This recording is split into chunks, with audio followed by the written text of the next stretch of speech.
Fillimisht keni qenë pjesëtar i luftës dhe më pastaj jeni angazhu në biznes dhe më vonë edhe në politikë.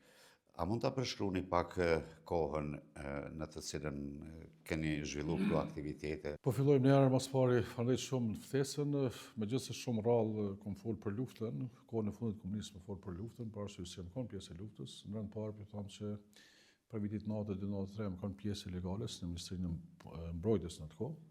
Pjesëtar i Shtrisë Shërbimtare të Kosovës prej momentit parë deri në fund. Në rënd parë jam kon komandant kompaninë e Staçan, komandant batalionin Grikoc dhe 6 muajt e fundit jam kon dikon prej muajit nëntor, jam kon zanac komandant i brigadës për logjistikë 123. Pas luftës jam kon kryetari i komunës dhe drejtor për ndërtim dhe planifikim. Mandej kom punuar në prezencë si shef regjorit për siguri civile dhe gatishmëri emergjente. Në 2006 me krijimin e Ministrisë për Punët e Mbrojtjes jam punësuar, jam kon drejtor për kufija e migracion deri në vitin 2009.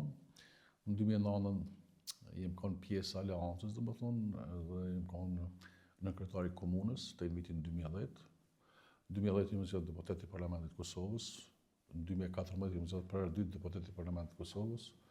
Dhe në garën në vitin 2017 kom fituar për kryetar të komunës. Vitin 2021 kom fituar për kryetar dhe kjo është mandati i tretë është vërtet, domethënë që fitoj